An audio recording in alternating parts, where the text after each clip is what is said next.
Details have recently come to light in the wake of tomorrow's end of the Mayan calendar.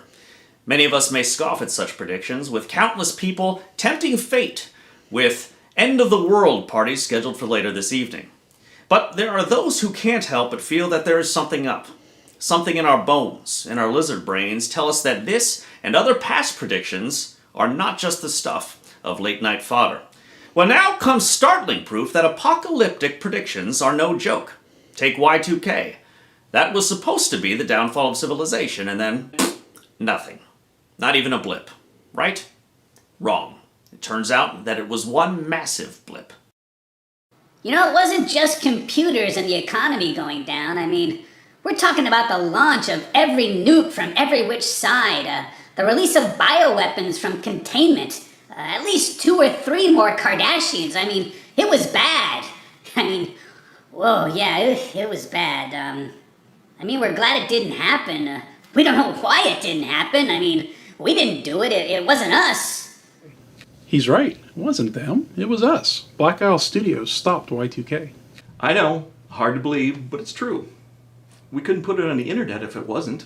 So how did the computer geeks stop the end of the world? Well, the physics behind it is very complicated.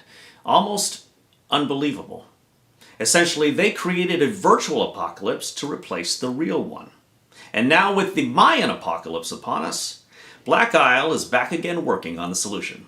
This Mayan one has been tough. A lot trickier than we had anticipated. We think we cracked the code, but saving the world does not come cheap. And the basement you live in, technically doesn't count as a bunker. So here's how it works.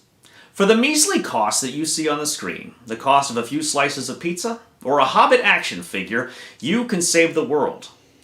Every donation buys the planet more time, and if the goal is reached, we can finally put this Mayan thing to rest for good. So it's a win-win. You save the planet and you get a great game. And if we fail, what good's some money gonna do you anyway? Only you can stop the Mayan apocalypse. Isn't that a little dated? At least he didn't make us wear the costumes. I wanted to wear the costume. My name's Chris Taylor. I've been in the computer games industry for over 20 years. I've had the great fortune to be a game designer on such titles as Stonekeep and Fallout and Starfleet Command. And today I'm here to talk to you about the relaunch of Black Isle Studios. Hi, my name is Chip Bumgardner. I've been making games since 1995. I actually got my start at Interplay that year. Did a bunch of work on a game called Dragon Dice. I've also done some producing and design work in other places. Worked on some Tony Hawk, some of the Uno stuff, and I also have been a part of the universe. My name is Marco Green, and I really don't like being on camera. I'm always a little concerned that someone will ask me about tortoises in the desert. I've been around gaming since the 80s. I started pitching MMOs back then. Yep, I'm that old. Hi, my name is Jeff. I've been a professional artist since '99. I've been in the games industry since '02. I've worked in various artistic, technical, and leadership capacities. I've worked for some pretty cool companies, at least I think, and I'm very blessed with that. Blizzard, EA, Activision, Obsidian, Konami. I've got a variety of gaming credits, but who really cares? For the purposes of this audience, the only thing that really matters is I created the master's voices, the odd speech pattern that was said, the talking heads from Fallout 1 and 2. I also really dislike interviews like this. I think they're boring and cliche. Best game ever, passionate about gaming, you've heard it all. You could replace it from any interview you've seen in the past. I also don't like games that are the same way, clones of other games. That's not going to happen with PD-13. We've got this concept for a post-apocalyptic strategy RPG where the player takes the role of this person in a devastated world that has to lead their community by gathering resources, rebuilding, and keeping their people alive.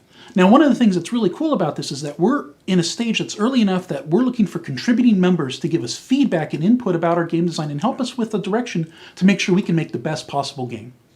And what we'd like to do is remove all the bureaucrats that are in between the decisions and the actual game content, and create something truly unique, yet that feels familiar and nostalgic to an audience such as yourselves. I'm really excited to be coming back to the Black Isle group. We have a solid team, and we're going to make some really good games for you guys. This is a classic Black Isle Studios game. It's got everything in it that you'd expect. Consequence of action, meaningful decisions. It's very exciting. I'm very excited to be a part of it. The best thing is you can be a part of it too. Thanks. So in the end, which could be tomorrow, it's up to you to make it possible for us to save the world. We're in our bunker with all the Twinkies we can eat, so we're fine either way.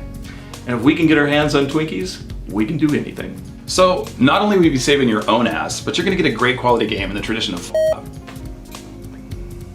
What was that? Yeah, we can't use that word. What the fuck?